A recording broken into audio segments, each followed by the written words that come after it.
Hi, good afternoon, everybody. My name is Desiree Daniel. My major is biological health sciences, and today I'm going to talk about sexual communication skills and consent.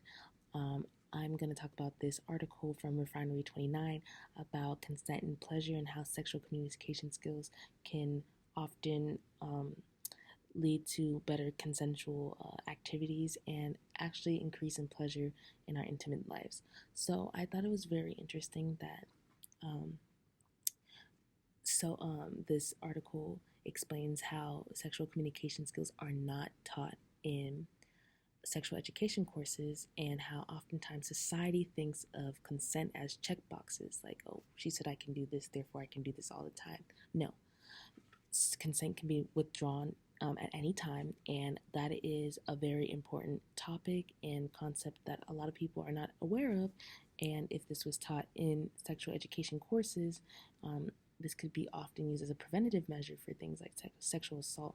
So, going into the psychological dimension of sexuality, I think it's very important to emphasize the enhancement of of sexual communication skills, because this can oftentimes clear up and set boundaries for folks who are victims of sexual assault, or just to have a more safe space for intimate relations with you and your partners or partner. So I thought that was very interesting, and also I thought it was interesting that um, the social economic factors of the of the dimensions of sexuality was kind of mentioned in this article as well. How often the reason why sexual skills aren't taught about or aren't taught to young folks or children in general is because of taboo and just religion in general. So we know that our cultural background has a huge influence on what we teach and how we teach things.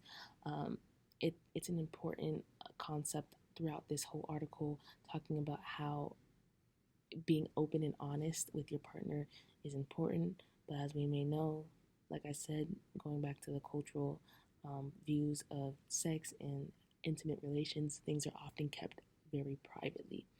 So I think overall this is a really good article because it goes into emphasizing the lack of education in this area of sexual communication skills and how it affects the dimensions of sexuality, specifically cultural, social, economically, cultural, and psychologically.